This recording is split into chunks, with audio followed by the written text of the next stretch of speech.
Deus. Amém, igreja? Eu convido você a abrir comigo no Salmo de número 13. Embora até agora tudo esteve voltado à celebração do Natal, a pregação que o Senhor colocou no meu coração para essa noite, ela não fala a respeito do Natal, mas ela vai falar a respeito de sentimentos. Sentimentos que normalmente nós temos em meio aos momentos que passamos por dificuldades. O tema da mensagem é até quando, né? E o Salmo de número 13 é um salmo de Davi, onde ele começa justamente o salmo com essa pergunta ao Senhor. Eu vou ler aqui, você acompanha na sua Bíblia. Diz assim a palavra de Deus: até quando, Senhor, esquecer-te-ás de mim para sempre? Até quando ocultarás de mim o rosto? Até quando estarei eu relutando dentro da minha alma, com tristeza no coração a cada dia? Até quando se erguerá contra mim o meu inimigo? Atenta para mim, responde-me, Senhor Deus meu. Ilumina-me os olhos para que eu não durma o sono da morte, para que não diga o meu inimigo, prevaleci contra ele, e não se regozijem os meus adversários, vindo eu a vacilar. No tocante a mim, confio na tua graça. Regozije-se o meu coração na tua salvação. Cantarei ao Senhor, porquanto me tem feito muito bem. É um salmo curto, um salmo pequeno, não muito conhecido, né? Normalmente o salmo mais conhecido é o 23, o Senhor é o meu pastor. Mas Davi, nesse salmo, ele expressa um sentimento muito comum a cada um de nós. Aquele sentimento de espera, de quando você tem orado a Deus, clamado a Deus, talvez aí por anos a fio, pedindo a Deus alguma coisa, e Deus coloca você numa lista de espera. Davi estava se sentindo exatamente assim, quando ele diz: até quando, Senhor? Né? É uma pergunta corajosa para se fazer para Deus, né? Quem somos nós, né, para questionar a Deus até quando? Mas notem, amados, o sentimento que estava no coração de Davi nesse momento. Davi foi um homem que passou por muitas lutas na sua vida, muito sofrimento. O texto não diz se era um momento em que ele estava sendo perseguido por Saul. O texto não diz se era um momento em que ele estava enfrentando batalhas pela nação de Israel. O texto não diz se era um sofrimento em relação à sua família, que sofreu muitas consequências depois que ele cometeu aquele pecado. Embora ele tenha se arrependido e sido perdoado por Deus, nós sabemos que houve seríssimas consequências dentro da família de Davi. Então, de alguma forma, ele havia orado e ele estava clamando a Deus. Talvez até tenha sido aquele momento em que ele recebe a notícia de Natã, que o filho que havia de ser gerado, aquele filho do adultério, morreria. Se você conhece a história de Davi, ele ficou prostrado diante de Deus, em jejum, com panos de saco, clamando pela vida daquela criança, que era justamente o filho do adultério que ele havia cometido com Batseba. E aquela criança faleceu. Talvez tenha sido esse o momento. Enfim, a Bíblia não deixa claro qual foi o momento da vida de Davi em que ele chegou nessa condição de, em oração a Deus, ele clamar: até quando, Senhor? Até quando eu vou esperar? Até quando eu vou aguardar que o Senhor entre com provisão na minha vida? Era esse o clamor de Davi, amados. E eu creio que a Bíblia não revela o motivo da angústia de Davi nesse salmo, justamente para que nós possamos nos identificar também com Davi.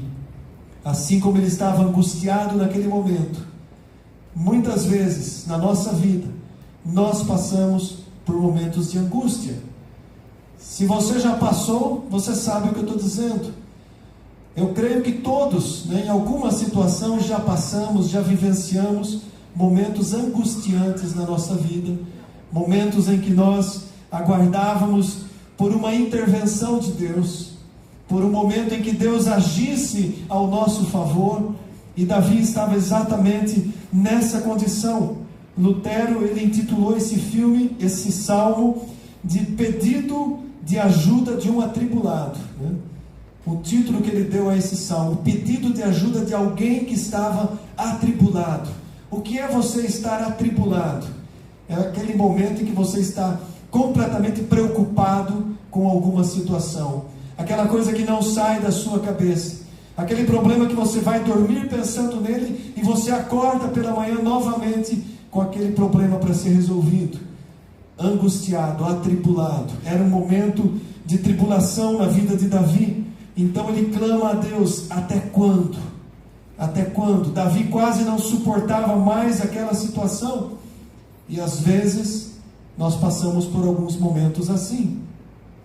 Talvez há pessoas nessa noite, nesse templo, que estão vivenciando momentos exatamente como esse de Davi, quase não suportando a situação, uma pressão muito grande sobre a sua vida.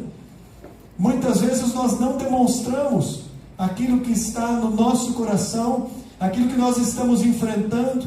Muitas vezes nós não compartilhamos com as pessoas, são problemas muito pessoais, mas nós estamos ali colocando aquela situação na presença de Deus. Ansiamos que o nosso tempo de espera termine.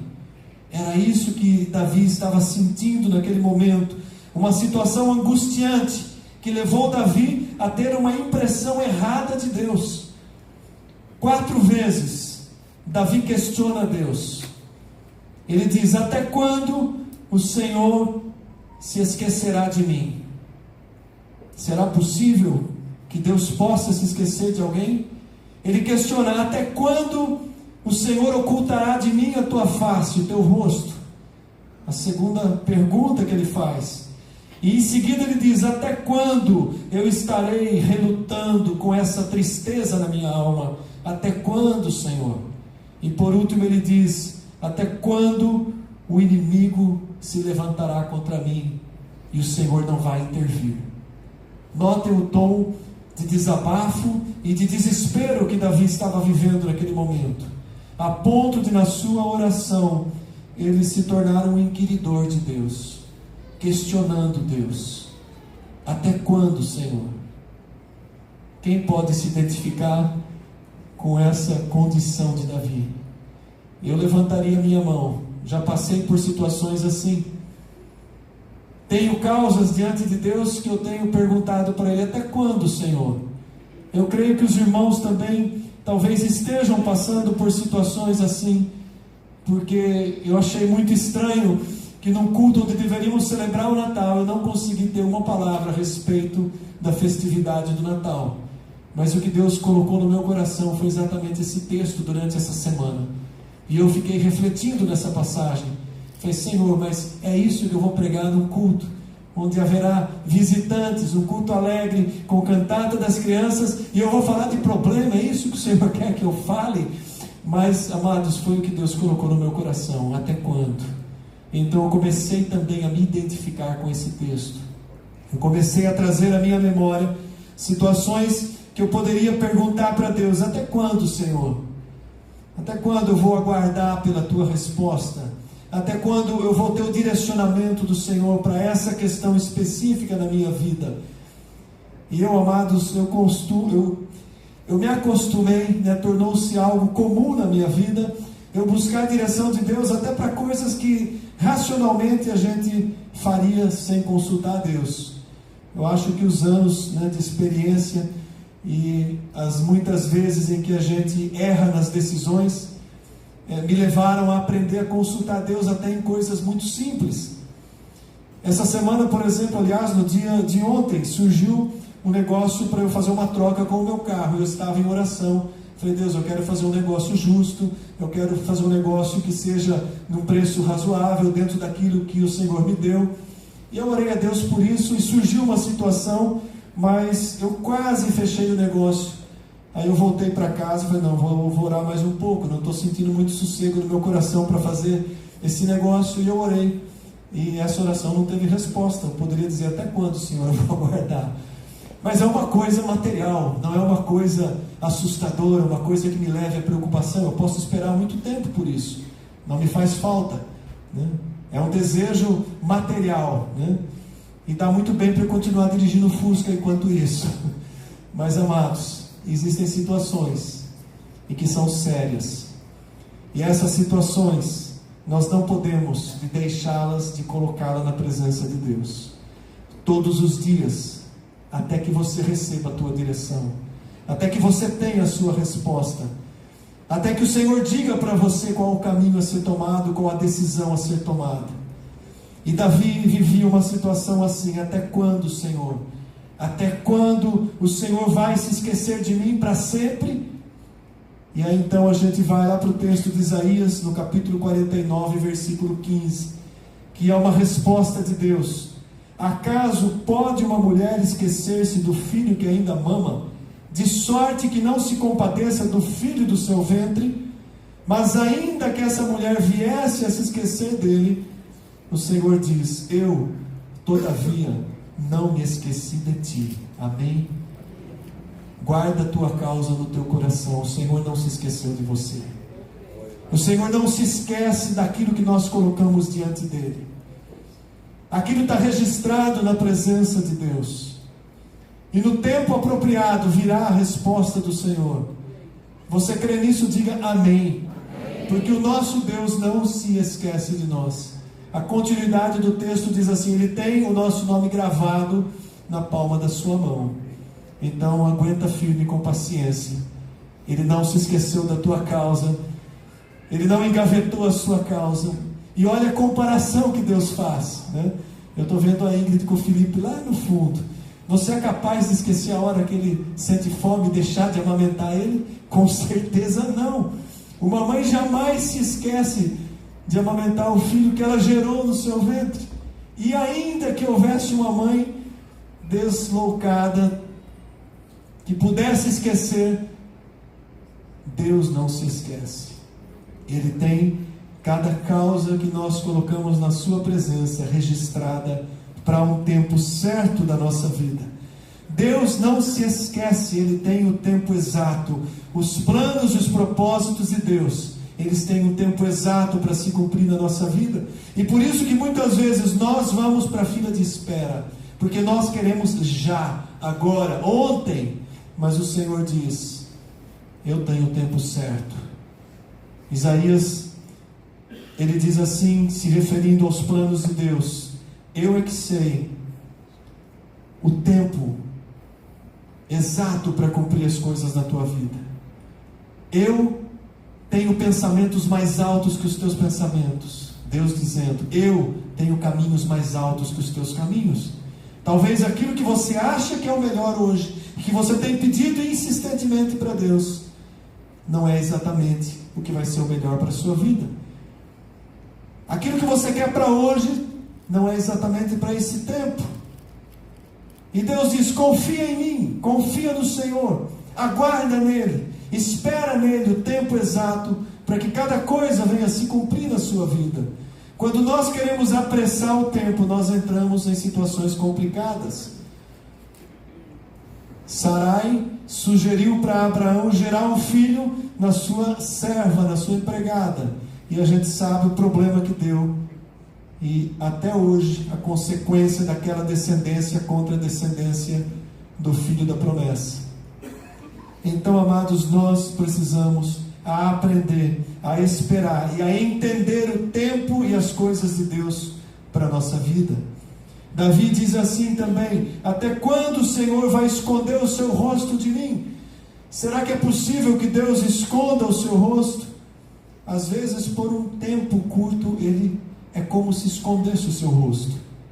O mesmo texto, Isaías, capítulo 54, versículos 7 a 8, diz assim: por breve momento eu te deixei, breve momento, mas com grande misericórdia eu torno a acolher-te. No ímpeto de indignação escondi de ti a minha face por um momento, mas com misericórdia eterna eu me compadeço de ti. É a impressão que dá, o sentimento de que Deus estivesse voltado a sua face, se escondendo de nós. Não estou mais olhando para você. Você me ofendeu, não estou mais olhando para você.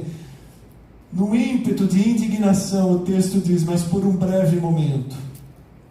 Por um breve momento. E quando isso acontece, eu entendo que é o desejo de Deus, fazer com que nós corramos para Ele. Quando sentimos que estamos nos distanciando, que a gente corra ainda mais para a presença de Deus. Quando sentimos que o nosso coração está se esfriando, que a gente busque urgentemente a face do Senhor, porque Ele vai voltar a face para você. Os olhos de Deus estão sobre os justos e os seus ouvidos inclinados ao nosso clamor. É o próprio Davi que no Salmo diz isso. Os olhos do Senhor estão sobre os justos, sobre os que clamam a Ele. Como que eu posso duvidar que o Senhor se esqueceu de mim e que Ele não tem mais os seus olhos voltados à minha vida? Se Deus fizesse isso por um instante, nós estaríamos fulminados. Então, amados, que nós possamos confiar mais uma vez nessa condição que talvez você está vivendo hoje, mas que ela não está ausente do conhecimento de Deus. Deus conhece o que cada um de nós estamos passando, o que cada um de nós estamos vivendo. Se nós olhássemos um pouquinho para trás, para a nossa vida, as coisas que Deus já fez e nos socorreu e nos deu livramentos tremendos, então talvez seja o momento de ter mais paciência e aguardar no Senhor e esperar pacientemente pelo socorro de Deus. Mas falando um pouco nessa questão da paciência, nós podemos falar sobre Jó. Quando chega a provação, quando nós estamos no momento do impacto, da notícia ruim, da dificuldade, o que nós fazemos? Nós oramos, nós jejuamos, nós corremos para Deus, nós vamos fazer tudo o que está ao alcance, exercemos a nossa fé. Quando a gente entra no momento da batalha, mas aí o que acontece? A batalha vai ficando prolongada, o tempo vai passando, a intercessão vai se tornando cansativa. Todos os dias, Senhor, eu estou colocando isso na Tua presença. Não é assim? Quando chega a notícia ruim, o problema, a gente corre naquele momento e se prostra e ora e jejua e entra naquela batalha, mas a resposta não vem imediatamente e a gente começa a perder as forças. Jó viveu essa situação, amados. Quando Jó recebeu as piores notícias da sua vida, eu creio que todos conhecem a história de Jó, mas se você nunca leu, abra na sua Bíblia e leia a história de Jó. É um livro poético muito lindo. E eu vou ler aqui Jó capítulo 1, versículo 20 e 21. Jó havia recebido as piores notícias da sua vida. Chegou aquele momento do desespero. E como que Jó se porta diante de Deus? Depois de ter recebido as notícias que seus bens haviam sido destruídos, seus filhos haviam morrido acidentalmente, tudo que ele tinha de material havia sido perdido, e ele diz: então Jó se levantou, rasgou o seu manto, raspou a cabeça e lançou-se em terra e adorou e disse: nu saí do ventre da minha mãe, nu voltarei. O Senhor o deu, o Senhor o tomou, bendito seja o nome do Senhor. Depois a situação fica ainda pior. Jó fica extremamente doente, da cabeça aos pés, era pura enfermidade. E aí mais uma vez ele responde, ainda que a sua mulher estivesse desesperada e incitado ele a falar contra Deus. Jó capítulo 2, versículo 9 e 10, diante de toda aquela perda e daquela crise terrível, Jó enfrentando uma luta descomunal, ele diz assim, versículo 9, a sua mulher lhe disse: você ainda conserva a integridade? Amaldiçoa a Deus e morre. Mas ele respondeu: você fala como uma louca. Temos recebido o bem de Deus e não receberíamos também o mal? Em tudo isso não pecou Jó com os seus lábios contra Deus. Então note que no momento da grande dificuldade, Jó se manteve firme. Mas o que acontece depois? O tempo foi passando. Jó suportou as perdas dos bens materiais, suportou a perda dos filhos e até da sua própria saúde. Mas Jó não conseguia enxergar o fim dos seus sofrimentos. O tempo foi passando Os amigos de Jó chegam para acalentar, e aquela espera fez com que Jó entrasse também numa contenda com Deus. E ele diz para Deus, lá no capítulo 6, Jó 6, versículo 8: quem me dera que se cumprisse o meu pedido e que Deus me concedesse um anelo. No versículo 9 e 11: que fosse do agrado de Deus esmagar-me, que soltasse a sua mão e acabasse comigo, e isso ainda seria minha consolação. Eu saltaria contente na minha dor, que Ele não me poupa, porque já não tenho forças. Por que esperar se eu já não tenho forças?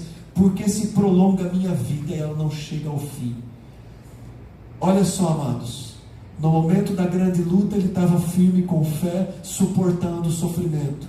Mas quando ele entrou na situação da espera, ele chega ao ponto de pedir para Deus: acaba logo com a minha vida. Amaldiçoou o dia do seu nascimento. Jó chegou no momento em que ele amaldiçoou o dia do seu nascimento. Por quê? Porque a espera começou a fazer desabar as suas forças. E é esse momento que muitas vezes nós também fraquejamos na espera. Nós temos a fé, começamos a orar com afinco, colocamos diante de Deus a nossa causa, mas aí o tempo vai passando e nós esperamos, o tempo vai passando e nós vamos desanimando de continuar diante de Deus, perseverando naquela situação que nos envolve. E então é essa a situação que Davi começou a viver. A espera ficou angustiante, e no momento da espera é que muitas vezes nós acabamos abandonando, desistindo e virando as costas e pensando assim: Deus realmente não se importa comigo, realmente aquilo que é importante para mim não está sendo importante para Deus. Já faz meses que eu estou orando por essa causa e nada. Faz talvez anos que eu esteja orando por uma causa e nada. Até quando, Senhor? Até quando o Senhor vai resolver o meu problema? E eu cheguei aqui a 5 textos da palavra de Deus que justificam o tempo de espera. 5 situações em que muitas vezes Deus nos coloca no momento de espera. A primeira delas está em Deuteronômio, capítulo 8, versículo 2 e 3. Porque Deus fez o povo de Israel caminhar 40 anos até chegar à terra prometida? Ele responde aqui: recordar-te-ás de todo o caminho pelo qual o Senhor teu Deus te guiou no deserto estes 40 anos, para te humilhar, para te provar, para saber o que estava no teu coração, e se guardarias ou não os seus mandamentos. Ele te humilhou, te deixou ter fome, e te sustentou com um maná que tu não conhecias, nem teus pais o conheciam, para te dar a entender que não só de pão viverá o homem, mas de tudo que procede da boca do Senhor viverá o homem. O primeiro motivo de um tempo de espera é que o nosso coração não esteja pegado às coisas materiais. Se talvez o pedido fosse algo material que envolva questões financeiras, como Deus provou Israel, fazendo com que passasse por todo aquele período de penúria no deserto, muitas vezes Deus nos leva a um período de deserto, para provar o nosso coração, para ver se nós vamos nos sustentar pela palavra dele, ou se nós vamos ficar bem só quando as coisas estão boas, quando Deus está derramando e abençoando e fazendo prosperar, e não falta dinheiro na conta, e eu posso ter uma vida confortável. O povo de Israel foi provado, e eles falharam na prova, tanto que aquela geração toda se rebelou contra Deus, e eles não entraram na terra prometida. Os seus filhos, que ainda eram crianças, cresceram no deserto, e eles sim herdaram a terra. Deus provou, e eles falharam na prova da espera.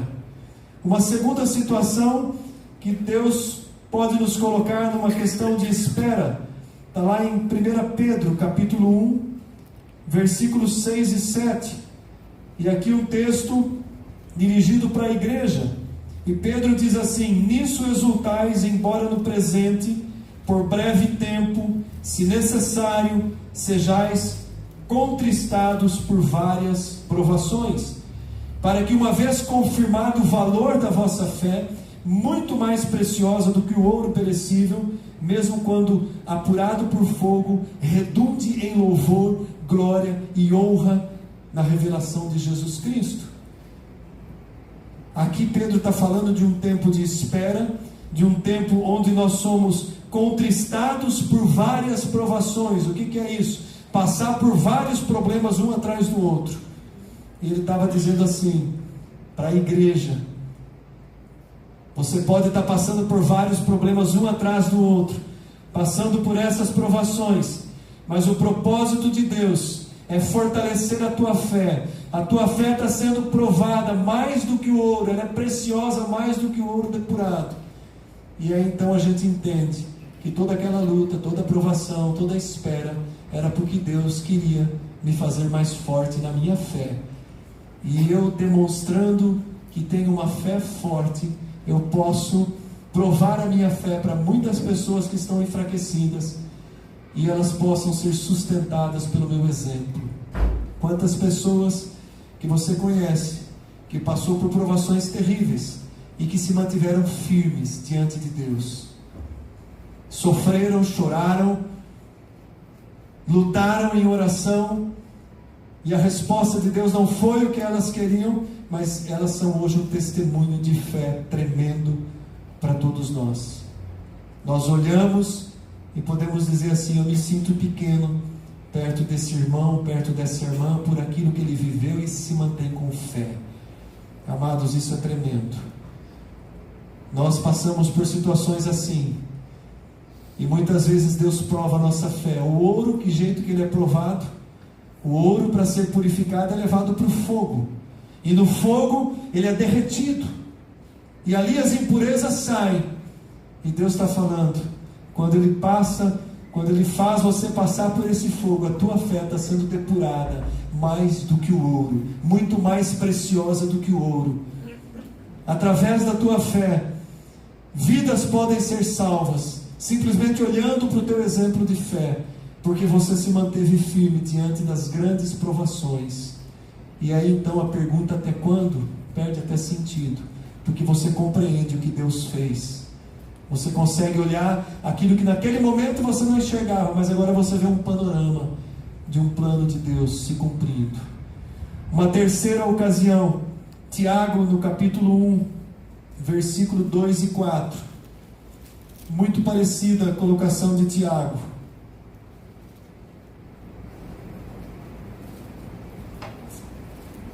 Ele diz assim: meus irmãos, tende por motivo toda alegria o passardes por várias provações. Espera aí, Tiago, acho que não está batendo bem. Como que eu vou sentir alegria passando por provações? Mas ele diz: sabendo que a provação da vossa fé, uma vez confirmada, produz perseverança. E a perseverança deve ter uma ação completa, para que sejais perfeitos e íntegros, em nada deficientes. Ele diz assim que a provação da nossa fé, uma vez confirmada, ela nos aperfeiçoa. E qual é o processo que nós estamos vivendo? Todo aquele que creu em Jesus Cristo e recebeu Ele como Senhor e Salvador, entrou num processo de transformação de vida, transformação de dentro para fora, transformação que envolve personalidade, caráter e gênio, uma transformação completa. Nós estamos num processo de aperfeiçoamento, e as provações, a provação da nossa fé, ela nos leva para esse processo, para o cumprimento desse processo, para que cada vez mais nós sejamos perfeitos e íntegros, à semelhança do Senhor Jesus Cristo. Deus, Ele está muito mais interessado no nosso destino eterno do que no tempo que nós estamos passando nessa vida. Embora Ele nos provê de todas as necessidades, Ele supre as nossas necessidades materiais, O plano de Deus, o propósito de Deus é salvação eterna. É ter a cada um de nós com Ele na eternidade. E esse tempo é decidido nesse período de vida que nós vivemos. Por isso a nossa fé é provada para ver se nós vamos perseverar nessa caminhada, nesse aperfeiçoamento. Porque o nosso destino final, glória a Deus por isso, é a eternidade. Nós não estamos destinados para o inferno, para a perdição eterna. Por isso nós entramos nesse processo, porque nós nos tornamos filhos de Deus. E todo pai disciplina o seu filho para que ele permaneça na caminhada e ele chegue ao ponto final, ao objetivo, a glória eterna, a glorificação. É isso que o apóstolo Paulo escreve em várias das suas cartas, que Pedro escreve, que João escreveu, que Tiago escreveu. O problema é que a igreja, que de um modo geral, a gente está muito focado nessa vida, no materialismo. Nós buscamos Deus porque queremos algo material, algo para o nosso benefício, para o nosso conforto. Mas o propósito de Deus é nos aperfeiçoar na fé, na perseverança, para que a gente chegue ao objetivo verdadeiro, que é a salvação. Para que a gente não fique para o meio do caminho. Por isso a nossa fé é aperfeiçoada, através do quê? Das provações. E aí Tiago diz, e fique alegre por isso, porque Deus está te provando com um propósito abençoado, o propósito de você receber recompensas eternas, galardões nos céus. E o outro texto, Hebreus capítulo 12, versículo 10 e 11.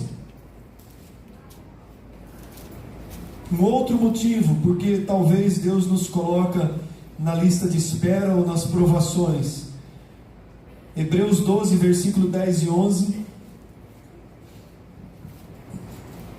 diz assim, se referindo aos nossos pais naturais: pois eles nos corrigiam por pouco tempo, segundo melhor lhe parecia. Deus, porém, nos disciplina para aproveitamento, a fim de sermos participantes da sua santidade. Olha o propósito de Deus, que nós sejamos participantes da santidade dele, de Deus. Por isso nós somos levados à disciplina para aproveitamento. Os nossos pais naturais nos disciplinavam quando nós éramos desobedientes, fazíamos alguma arte, alguma coisa errada. Eu sofri várias disciplinas na infância, disciplinei várias vezes meus filhos também na infância, eles que o digam, o Du que o diga, mas a disciplina dos pais era algo para o nosso bem. As várias vezes que eu me lembro que eu apanhei, sempre tinha um motivo justo, eu nunca apanhei injustamente, né? E era aquela disciplina da moda antiga, né? Não era, vem cá no cantinho conversar com o papai e com a mamãe. Não era essa disciplina da psicologia de hoje. Era o chinelo havaiana, número 44 do meu padrasto, ou né, o torção de orelha. E assim a gente aprendeu a respeitar os pais, a sermos educados e também a obedecermos a Deus. Porque quando você aprende a obedecer os pais, você aprende a obedecer a Deus. E o texto de Hebreus, ele diz assim: toda disciplina com efeito no momento não é motivo de alegria, mas de tristeza. Depois, entretanto, ela produz fruto pacífico aos que por ele têm sido exercitados, frutos de justiça. Se nós queremos pais, que somos pais, né, imperfeitos, disciplinamos os filhos para que eles cresçam melhor, Deus, que é perfeito, nos disciplina em sabedoria, em graça e misericórdia, para que nós sejamos cada vez melhores, para que a gente seja aperfeiçoado, né, de glória em glória, né? É assim que Paulo diz, né? Olho como no espelho, vejo a minha imagem, saio, já não reconheço mais, mas o trabalhar de Deus, ele nos aperfeiçoa de tal maneira que um dia nós teremos a mesma imagem de Cristo, glorificados, filhos como o Filho unigênito do Pai. Então, amados, este é um processo que nós devemos também aceitar de Deus, né? Então, muitas vezes a fila de espera, a demora da resposta de Deus é uma forma de disciplina para que a gente seja aperfeiçoado e aprenda a viver dentro do plano de Deus. E por último, o último texto que eu quero tomar aqui como referência, 2 Coríntios 12, de 7 a 10.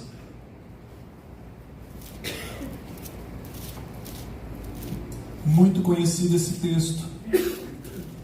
Paulo não estava em disciplina, mas Deus respondeu para ele de uma maneira que não era exatamente a que ele queria naquele momento. É o famoso texto do espinho na carne. 2 Coríntios 12, do 7 ao 10. E para que eu não me ensoberbecesse com a grandeza das revelações, foi-me posto um espinho na carne, mensageiro de Satanás, para me esbofetear a fim de que eu não me exalte. Por causa disso, 3 vezes eu pedi ao Senhor que o retirasse de mim. E então ele me disse: a minha graça te basta, porque o poder se aperfeiçoa na fraqueza. De boa vontade, pois, mais me gloriarei nas fraquezas, para que sobre mim repouse o poder de Cristo. Pelo que eu sinto prazer nas fraquezas, nas injúrias, nas necessidades, nas perseguições, nas angústias por amor de Cristo, porque quando sou fraco, então é que sou forte. Olha essa outra colocação. Paulo pede a Deus, ele orou a Deus 3 vezes por um motivo, por algo que incomodava muito ele. A Bíblia não revela o que era esse espinho na carne, mas revela que Paulo clamou a Deus 3 vezes, pediu ao Senhor que o retirasse de mim, e Deus não retirou. A resposta foi: a minha graça te basta. Suporta aí, Paulo, aguenta o espinho, porque a minha graça é suficiente para você suportar o espinho na sua carne. A minha graça é suficiente para você suportar as provações da sua vida.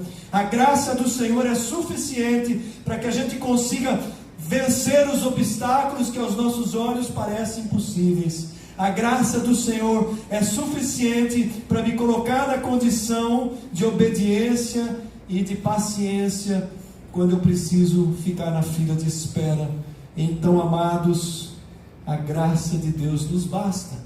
Foi isso que o Senhor respondeu para o apóstolo Paulo diante de uma necessidade real. Não era brincadeira, era uma necessidade real que Paulo tinha. E ele ora a Deus, ele pede ao Senhor: retira de mim.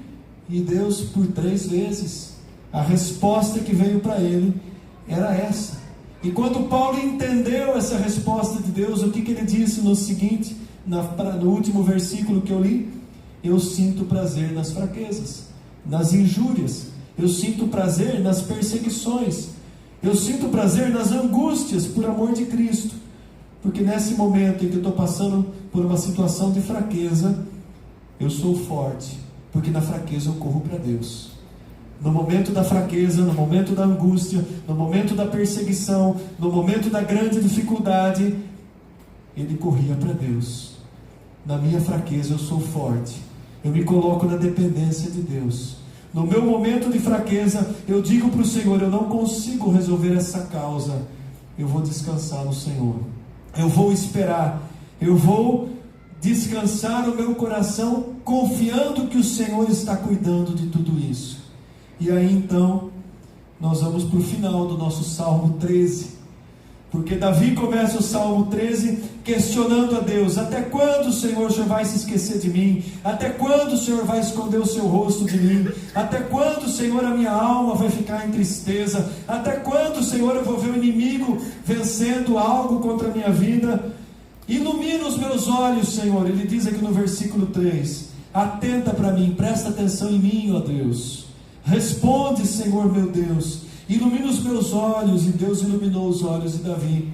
E os 2 últimos versículos do mesmo salmo curtinho, ele diz assim: no tocante a mim eu confio na tua graça. Não é parecido com aquilo que Deus disse para Paulo? A minha graça te basta. Davi explodiu diante de Deus, reclamou, colocou a sua situação diante de Deus, mas imediatamente ele abriu os olhos e olhou para Deus, respirou fundo e disse: eu confio em ti, Senhor. No tocante a mim eu confio na tua graça. A minha graça, a tua graça me basta. E mais ainda, ele diz: eu me alegro na tua salvação. Amados, quantas vezes você já se alegrou na salvação que foi lhe dada gratuitamente através da vinda de Jesus Cristo, do seu nascimento, da sua vida, da sua morte na cruz e da sua ressurreição. Quantas vezes nós nos alegramos pela salvação que Deus nos deu? A gente fica em silêncio. A gente se alegra quando troca de carro, a gente se alegra quando recebe uma bolada, a gente se alegra quando uma coisa dá certo, a gente se alegra no momento de festividade, mas quantas vezes a gente se alegrou pela salvação, que é a maior bênção que nós podemos receber de Deus? Alegre-se na tua salvação.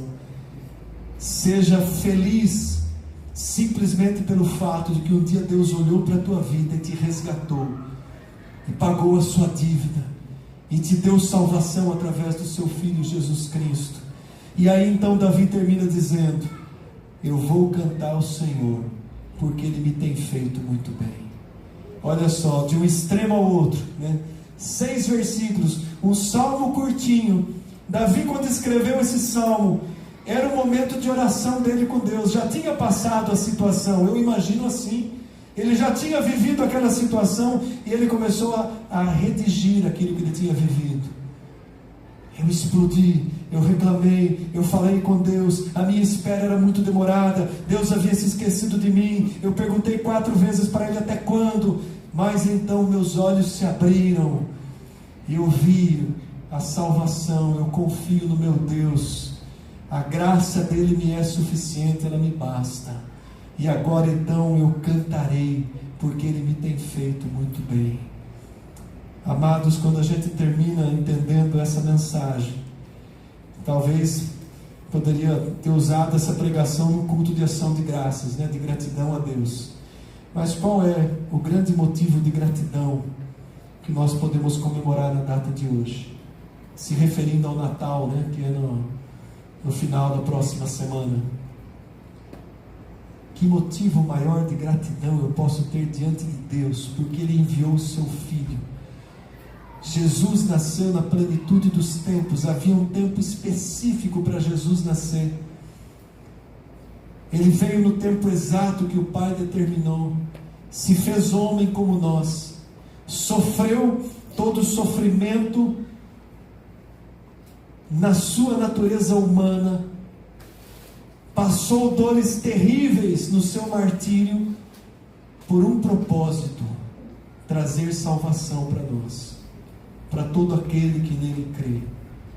Então nós vamos encerrar essa celebração trazendo à lembrança esse grande motivo de gratidão que temos a Deus.